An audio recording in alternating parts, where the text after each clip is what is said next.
It is no news that men are increasingly abandoning marriage. The mainstream has recognized this as men on strike, or the marriage strike. For men themselves, the phenomenon of walking away is not a new idea, but has come sharply into focus with the rise of public discussion. Men now abandoning gynocentric social norms have their own name for themselves: men going their own way, or MGTOW. And whether we call this a movement, or a phenomenon, or just a fad, it is responsive to the devaluation of men's lives. Of course, the MGTOW phenomenon addresses many of the same issues that self-declared men's rights advocates address, but the approach each camp takes to male marginalization differs. Rather than attempting to drive social and legal reform through rhetoric, through awareness raising, or protest, men on a MGTOW path are walking away. The two approaches can be informatively described as reformers and abandoners. In fact, despite decades of activism and writing and protest by men who seek to reform social and legal tradition, it is the rise in men abandoning conventions such as marriage which has captured mainstream attention. Men complaining, protesting, and raising awareness have, in half a century of effort, succeeded mostly in cultivating a narrative against themselves. In contrast to protest, if men en masse refuse to be exploited, and refuse to marry, and refuse to be society's disposable tools, that society will adapt, or disappear. And for those with the intelligence to see it, this scares people. And the self-descriptive phenomenon these men use, that they are going their own way, means following paths away from and apart from the societally normal, traditional, and accepted roles that men have filled for the benefit of others and at great cost to themselves. But in addition to a growing dread of men opting out of their roles as disposable tools, the MGTOW phenomenon has a certain cachet. Men with the audacity and the self-possession to reject their socially decreed roles attract a Me Too following, eager to lay claim to that MGTOW cool factor. But many of the cool kid party crashers are doing nothing more than claiming the name. They are not leaving behind the exploitive and gynocentric institutions which the practice of MGTOW abandons. And when this is pointed out, some of the more obtuse adopters of MGTOW identity present the following argument. MGTOW, or men going their own way, is simply men choosing for themselves what path in life suits them and then following those choices.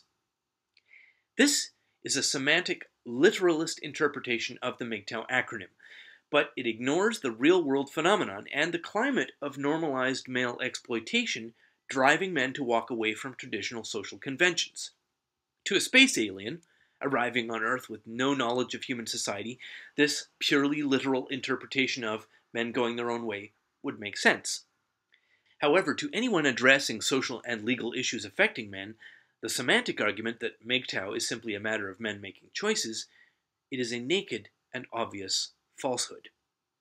Indeed, the semantic argument offered by elements of the men's rights movement contains an implied claim that the issues driving both MRA reformers as well as MGTOW abandoners are not real or significant problems, because if those problems can be simply ignored in the semantic argument for MGTOW plus marriage, then why should anybody care about men's issues at all?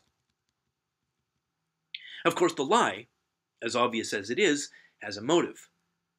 MGTOW carries a certain cool factor precisely because, in its practice, men on a path of MGTOW are making sacrifices and rational choices in opposition to social pressure around them.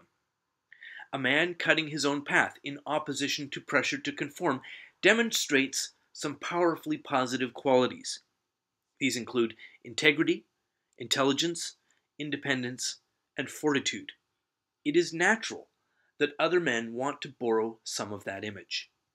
But for those men who, while they are not abandoning male exploitive social conventions, still lay an unearned claim to MGTOW identity, there is a consequence deeper than merely insulting men who actually practice a path of MGTOW.